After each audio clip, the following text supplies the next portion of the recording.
Hello, Brooks. How are you doing? I'm doing great. Really happy to be here. Hi, Great. Brooks. Good to meet you. Yep. Great to meet you. Yeah. How's life in Hollywood, Brooks? Things are good, man. Things Yeah. are good. I mean, it's crazy time, with the lockdown and the surge of Omicron. I know so many people that have gotten infected. Yeah. This is my cat Jimmy. He's saying Hello, hello. Jimmy. Hey, Jimmy. He's got all my best ideas, but I don't pay him anything. So, so that's kind of how that works. No, things are good. I love LA. Yeah, I moved here in 2002, and I'm from the East Coast, which is more like your weather over there. So, I don't miss that cold, rainy weather at all. I like the sun. Yeah. See shining through nicely there. Yeah, it's nice. Yeah, you can. Yeah, it's good that. Yeah, we're all rainy and wet here, aren't we? And cold. Dark. Yeah, it's interesting. So, like in LA, it'll be a little rainy. Sometimes not much. In like December, and a little bit chilly, but it'll be not chilly for you guys. It'll be like a nice day for you guys, but chilly for us. And we're like, oh wow. Sorry, I don't want to rub it in anymore. The last thing I'll say is though, is generally speaking, the weather here is either nice or really nice. Those are the options you get. Oh. So, Oh. yeah. That's what I want to live in. That's what I need in my life: sun and heat. Yeah. It is nice. It is nice. I'm not gonna lie. So I know Terry's going to speak to you about your screenwriting and your scripts and coaching, which is great. But what I was interested to know, so what do you do to relax for background things like hobbies and things like that? I'd just be interested to know if you've got time to do any of that, of course. Yeah, no, my schedule is really flowing and flexible. I mean, to me that's important. It's interesting. You guys, we all know people, and we all do to some extent. We all get busy, right? Blah blah blah. But like, I really feel like it was really about 2 years ago where I started sort of designing my life to be easy and flowing and flexible. While it's not something that most people can snap their fingers and nobody can snap their fingers and do it. It really is. There is more power to sort of design our life. We all have the same 24 hours, and there are some people that have this really easy flowing life. And it's not like my life is like that all the time, but a lot of the time.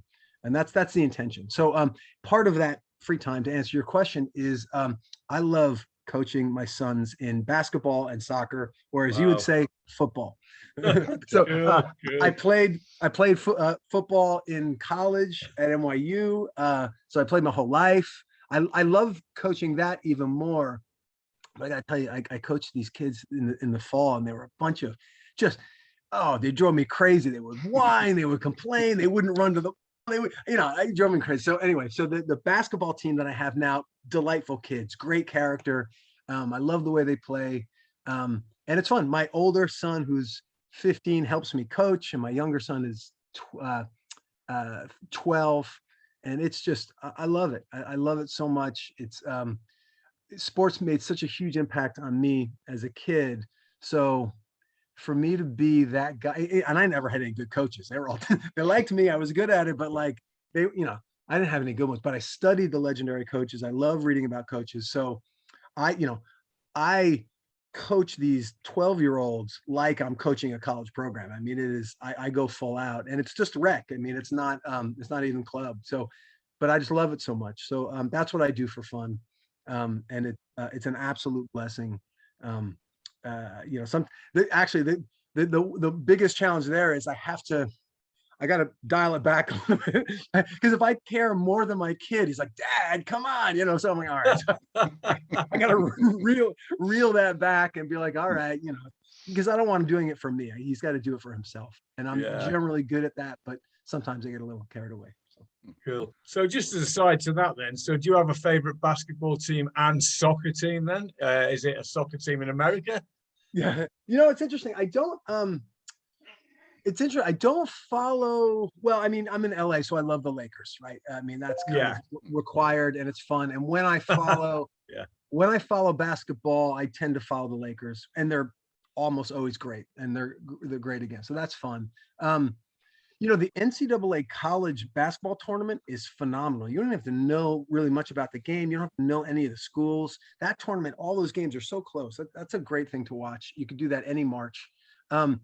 and that's kind of how I feel about soccer, football too. It's like I don't have a team, but I can watch any game in the Premier League. I can watch any game in Europe. I can watch a soccer game in the backyard and be riveted. I mean, I love it at every level.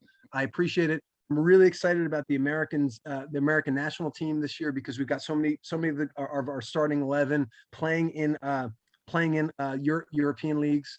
So I think this is the best team we've ever had. And we're really young, 22, average age. Yeah. 20, I mean, so it's a strong team. I think we're absolutely qualifying for the World Cup, and we're going to do. Here's my prediction. My prediction is the American team will get to the round. We'll get out of the group stage. This cup, and then after that, in 4 years, it's in America, and our guys are going to be in their prime. I think we have a real shot at going deep. Semifinals. Who knows? Maybe even pulling something off. So, whereabouts in the States is it? Where is it? I didn't know that the following World Cup was there. Yeah. It'll be all well in '94. It was here, and I went to a couple of those games, and they had it all over. I went to 1 or 2 games in Jersey. They had some in the Rose Bowl. It'll be all over the States. Brilliant. And probably Canada too. Yeah, we're both big football fans, obviously, in the Premier League in this country, as you can appreciate. So yeah, it was just good to get a feel for what you felt, living over there. And well, no, one of the things I love about you guys is you guys will have a team, and my understanding goes back your generations, and it's so primal. I mean, we have those rivalries here, but I think it goes much deeper with your love for football. So, who are your teams? Who do you guys like? We're both Liverpool supporters, and Terry probably has more of an interest than me because his uncle played for Liverpool. Yeah, back in the '60s. Yeah. Wow, nice. Yeah, that's wonderful. The new screenplay that I just wrote, the guy was a Liverpool. He was a professional Liverpool player that his career ended in disgrace. Yeah. He comes over to the States to sort of kind of lick his wounds and hang out with his American wife in Ohio. And he ends up redeeming himself by coaching a troubled youth team in America. That's that's the script I just finished a couple months ago. Sounds great. I like it. Yeah. Cool. Yeah. And actually just last week I had a producer get attached. So brilliant. Oh, brilliant. Great news. Yeah. Excellent. Yeah. Congrats. Thanks, I'm excited about it.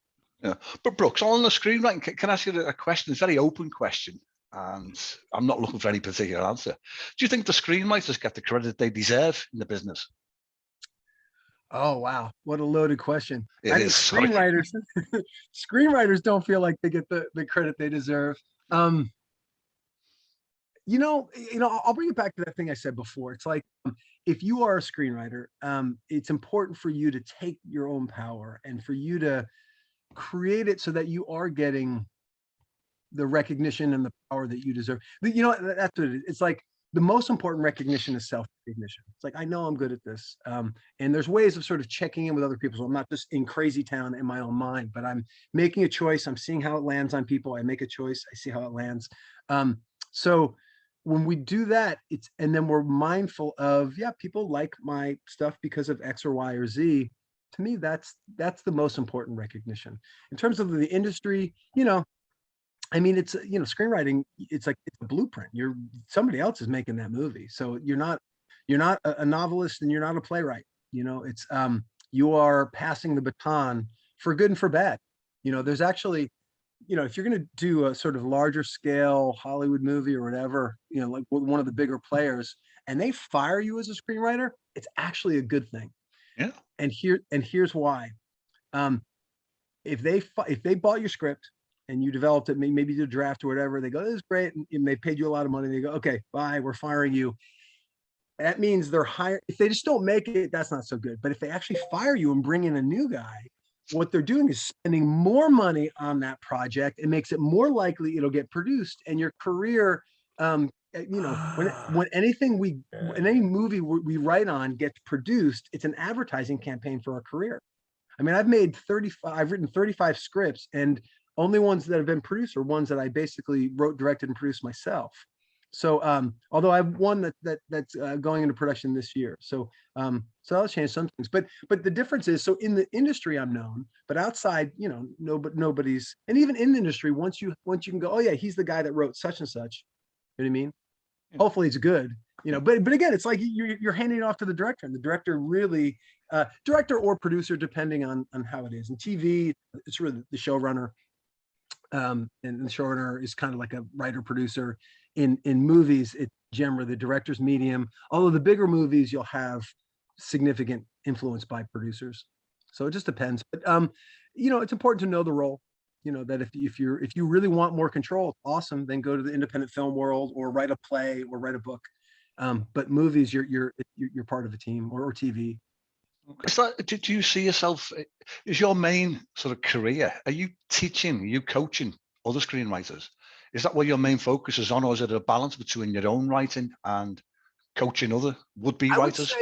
Yeah, it's a great question. I would say it's probably 80% my own stuff, 20% helping other people, more or less. I mean, it'll flow. What happens is it's a fluid thing. If I'm like right now, I have, it's like 3-4 different, like an assignment, and then scripts advancing, and there's always stuff to do on my own stuff. But like I create my schedule so that it feels easy, it feels open, it feels flexible. And part of that, when I'm helping other writers, awesome. It just feels so good, especially if I'm writing like a new spec script that I don't have producers attached yet, and I'm in my mind. It's like, it's fun, but it's such a big, slow turning wheel. So I want to be checking in with other people and helping other people. And it might be helping the other people on my team of producers to get a movie made, or it might be helping a different writer and going, okay, where are you at your career? Okay, I see you here. What if you can get to here? You know what I mean? It's like, I love that. And before I was doing it, I've always done it informally, helped my writers and colleague friends. I've started writers groups. I started making movies with my friends in high school, and it was very team oriented. Best idea wins. It was no real ego. Let's just make a movie and have fun. So that's always been my orientation. And then I did it informally the first 10-15 years of my career, and then I got an opportunity to teach at UCLA Extension, and then it made it a little bit more formal, and then realized that I really, really loved working with certain people. It's fun talking to anybody about it, but I realized I could make a really big impact on another person's life, because I like that coaching side. Like I said, I love coaching in general, and I love connecting with people, and I love the craft. So for me, my dream life is writing some of my own stuff, putting my stuff away, helping with somebody else's stuff. That's a perfect balance. When I've lived my life as a professional screenwriter, but not really been helping other people, I'm not as happy. My balance is better when I'm, working on projects and helping other people. Okay. Yeah, you've obviously got a love of coaching, because that's what you've mentioned so far, Stands not out, just doesn't it? screenwriting with your kids and the football and the basketball. So, and it's great to hear. That's obviously your big thing, and that's amazing. But how do you become a great scriptwriter? Well, I think the way I teach it, which I think is pretty I mean, it's been effective for me personally and for other people, is to really start with your favorite movies and TV shows. There's some writers that I think are pretty good that don't write exactly what they love. I don't quite know why, but I think most people are writing variations of their favorite stuff, and why wouldn't? So when I work with people, I go, okay, well, what are your favorite movies and TV shows? And then I look at the connective tissue between what they love, and I go, okay, well, let's put a fresh spin on it. Let's take your perspective. Let's let's take one of your favorite movies, but let's put somebody more like you as the protagonist, or set it in some setting or town that well, or put it in, like, the past, in a historical era that you love and something about. You know what I mean? You're looking for the same but different. And when you build on your favorite stuff, because we can talk about our favorite movies and shows all day long, right? So what happens is, if we start like there as a base, and we get stuck on our own screenplay, and we always will get stuck, then we can go, well, how did they figure it out? And then you go back and you get to study your favorite stuff and go, oh yeah, they did this in the scene, or they did that. And so to me, it's and we already are a world-class expert on our own favorite stuff. You know what I mean? We don't think of ourselves that way. Most people don't, but it's important if you're going to get paid a lot of money for screenwriting, that you really have that confidence in saying, no, I'm a world-class authority on what I love to watch. I mean, that's what they're paying us for. And so we lead the audience through what we think is the most delightful way to sort of watch this hero transform from struggling with something to being triumphant at something. Yeah.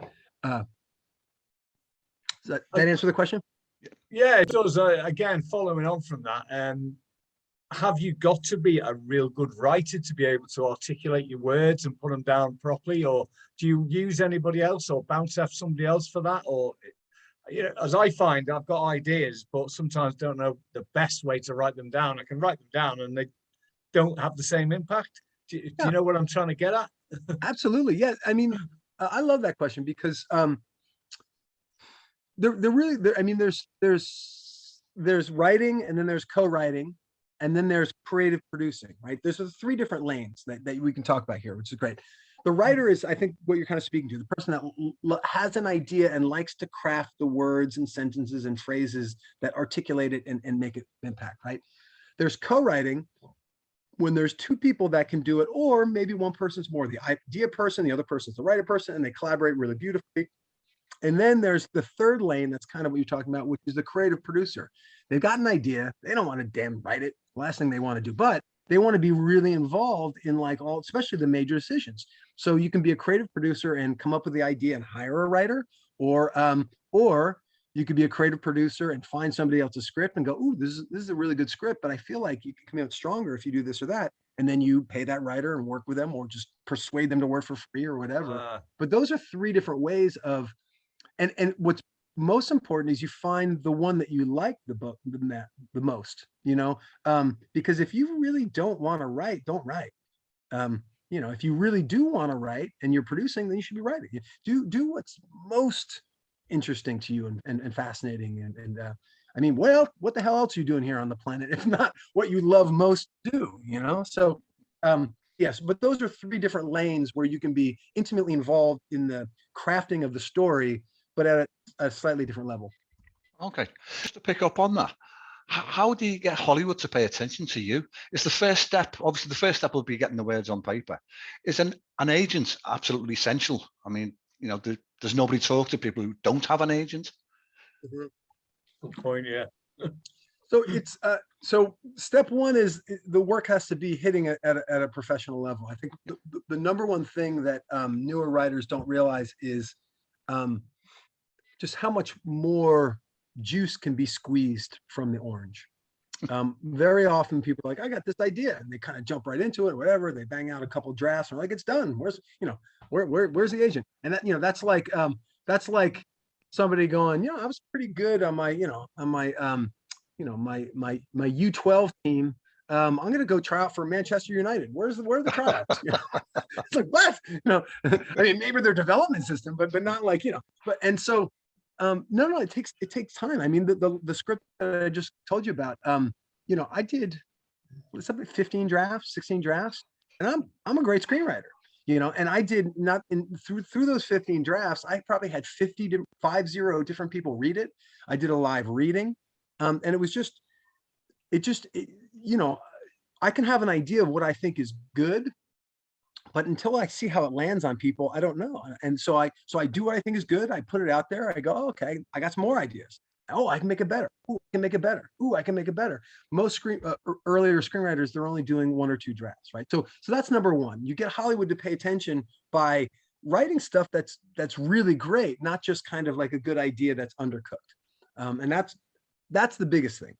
But number 2, let's say you do have something that's hitting at a professional level. And the other thing before we get that is there's a lot of ways to vary. Like, how do you know? It's like, I've done 10 drafts. I've worked for 10 years. Is it any good, right? You can go to screenplay contests. You can go to blacklist.com, specscout.com. There's all sorts of different ways. People can reach out to me and I can give them the very specific ways to see how you stack up. But those are really important measurements because, again, you want to know where other people are seeing your stuff. And again, there's subjectivity, so you have to do it in a way that takes the subjective bias out of it. But there's ways that I use myself or have my writers that I coach very clearly go, yeah, now this is hitting a professional level, or it's not. And if it's not, you develop it. But if it is, to your point, the way I teach to get Hollywood's attention is just walk to the effing party and be an interesting person. That's it. People have this idea that Hollywood is this gated community, and they're like, you have to know the secret word and you need an agent. It's all bullshit. Literally, it is an open party. Half of Hollywood is on the internet, and they're posting about exactly what they're most interested in today. Today, you can go to any half, again, not everybody, but over half of Hollywood on the effing internet, telling you exactly what they're interested in. And all you need to do is go to their goddamn Twitter account, look at what they're posting, and have a genuine conversation with them. Not creepy guy like me, produce my movie. Yeah. You just, oh, you're posting about Manchester United, blah, blah, blah, blah. You know what I mean? You just have a human conversation with them. You never force anything. And you know what? And if you see, you have producer X in mind, and they don't have social media, okay, fine. Or they're on social media, but you're looking at their stuff and you don't have anything to add to that conversation, then shut the F up, leave them alone. This idea of cold queries, it's totally noise. And you have people telling writers to do it, and it's bullshit. There's one that I only know off the top of my head, one manager that actually likes cold queries. And I'll tell you, if anybody wants to know who that is, you can DM me. I'll give you his contact information. Okay. Everybody else, it's noise. They don't care. It's just, but the door is open. You just have to be yourself and be charming and be of service to them. Here's the thing. You're not selling your screenplay yet. You're selling good conversation. You're selling a good experience. You're good in the room, right? You ever hear that? You're good in the room, but you're good on social medias. You're just a fun person to hang out with and spend time with. And I promise you, that alone sets you apart from 95% of the other jackasses out there who are just creating noise. So you do that, and it sticks out. There's even people that have hit me up on Twitter, and they're pitching themselves, and they shouldn't be, but they're so damn charming in the way they do it. I'm like, all right, I like this guy. I'll give him a pass. But in general, if you go to somebody and you just start talking about what they're posting about, they're going to be interested because they want that engagement. That they're telling you, those posts are like, hey, come to me. They're tickets to the party. So go to the effing party. Don't be a crazy nut job, and have fun talking to these people. And if you're the real deal, they're going to go, oh, you're actually pretty interesting. You've got a couple ideas. What are you working? And then they'll click through your profile. And if you have your profile optimized to show what you can do, then they go, oh, this person actually has some thoughts. This person's pretty interesting. Your profile is an opportunity to show people your superpower. That's how using this approach is, how I got a writing assignment and a producer attached in the last month. Brilliant. It's legit. And I teach people how to do this all. And it's funny, you see people with that mindset of, oh, Hollywood, you can't do it. I'm in Nowheresville. I can't make all sorts of excuses. But those are just our fears. And you just got to recognize them, put them aside, and then go out and find your people. Who else would you want to be talking to? You're on the planet. And if you care about movie X, go talk to the people that made movie X and have great conversations with them. Is that so hard? That's not like networking. That's not like sales. That's like, what the hell else are you doing? This is whatever you're most fascinated by, go talk to the people that are also fascinated with that same stuff and have good conversations. And I promise you, if you do that, organically, they'll go, holy crap, you've got some really interesting ideas about subject X. What do you do? They click on your profile. They go, oh, this guy, oh, he writes a screenplay. Tell me about your screenplay. What's going on? I get worked up about it because there's so much opportunity. There's so much opportunity for people to really do what they're on the planet to do that they're missing out on. And then excuse. Anyway, that's why I create the programs, is to help people to basically do these things. So you make it sound so easy by doing the basics right. You're halfway there, aren't you? Just doing the basics, talking to people what they're interested in. Yeah, it's not rocket science, is it? Or you make it sound easy anyway. Yeah. And to bring it back to a football example, if there was a guy on this YouTube who did a really great study. He's like, look, if you look at professional footballers, they're not doing fancy step overs or whatever. He said 95% of the time, it's literally change direction this way and then change it that way. It's just get them off balance, and then exploit. 95% of the time, yeah, you see messy, you see the fancy stuff, and it's great, but like, it's literally just do the basics and do it amazingly. And that's what all the professionals do, because that's what stands out. The basics are the basics for a reason. Yeah. And exactly like you said, just speak to what people are interested in. Leave them the F alone if you don't have anything to contribute to the conversation. When you're negotiating pay deals and things like that with a scriptwriter or screenplay, do you negotiate a final salary, or do you negotiate something that based on how well a film does, or is there a hard and fast rule on negotiations for paying you? If you've gotten the interest of a major Hollywood player, then you'll get into the Writers Guild, and then they have sort of floors and minimums, right? So and then if you're working at that level, you'll be able to get representation. If you have somebody who's, if Netflix wants to buy your screenplay, you can call up agents and go, hey, Netflix, I need help closing this deal. Netflix is, and you'll have an agent in an hour. I mean, those are the deals that are easy to get, right? Yeah. What the agent doesn't want is, hey, I've got a cool idea, it's going to be great, everybody's going to love it. Then they say, get the fuck out of here, right? So that's how that works. So and if it's at the bigger levels, you have the Writers Guild sort of protecting you for the floors. For the in the independent film world, it's the Wild West. You got to negotiate the best deal that you can. Cool. So and you just have to be a human being, be honest, have integrity. Obviously you want the most money possible, but you really don't. I mean, if let's say somebody comes to you and they go, okay, I love your screenplay, I want to pay you $1 billion for it. You're like, great, I got $1 billion. But like, that movie's not make $1 billion back. It's some drama that's set wherever. It's like, you don't want to take that money. You know what I mean? You want them. This is a long-term thing. You're not trying to make a buck and get the hell out of town. You're trying to deliver great stories, have an amazing time working with people, and have them be so damn profitable that they come back. You want a fair deal. And that's the other thing too, is just be like, look, I'm new to this. I don't know what I'm doing.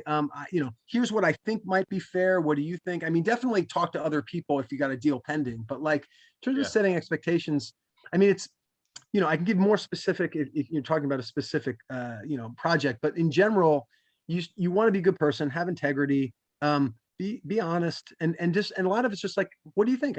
Is this fair? Because you want a deal that everybody's happy with in the beginning, in the middle, and the end. Not one where you're going to stick it to them and be like, that's, and I mean, you might get away with that, but you're losing in the then they're like, yeah, that guy's an asshole. He squeezed me for this deal term, and I'm not going to hire him again. It's a long term. He's not going to thing. come back. Yeah, absolutely. Brilliant. Yeah, brilliant. Brooks, I think you've given us some excellent advice. And to be honest, I would never have thought that way, the way you've described it. It's an honest and quite refreshing view to take in. Yeah, thanks. Well, I appreciate that. Again, my background was I made movies with my friends for the fun of it, and really that's kind of the same ethic that I use now. The people that I work with now, I like them. I don't work with people that I don't like, and it's just what happens is that, that sort of dog eat dog thing. It comes up, but it comes out of just fear, and if you can recognize it as such, and let that go, there really is better ways to connect and do business, and it really, it's a better way. It feels better, and you get, maybe you don't quite get as much money, but like, you want everybody to be happy. You want everybody to have a fair deal, and they want the same thing too. And then and a lot of times, the last thing I'll say about it is, if you get into a bottleneck, producer says less, you say more.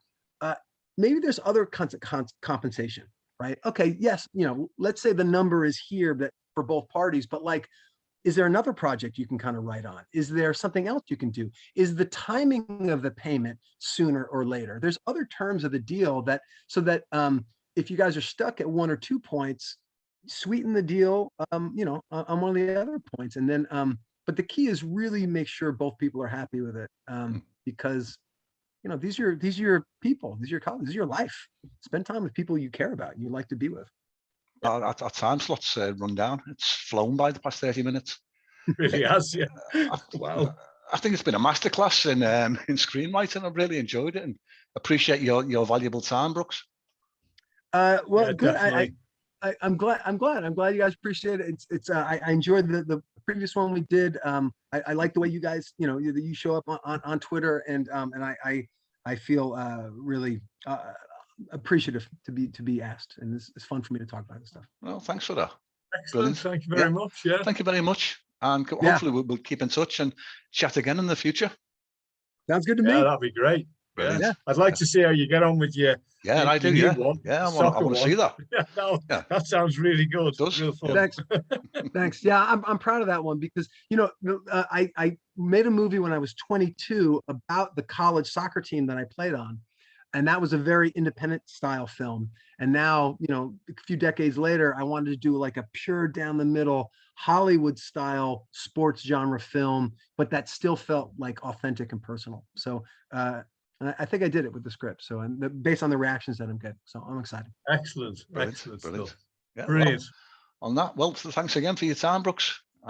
You take care. Yep, you too. Yeah, See you thanks guys. a lot. Bye. Cheers. Bye. Thank you. Bye now. Bye.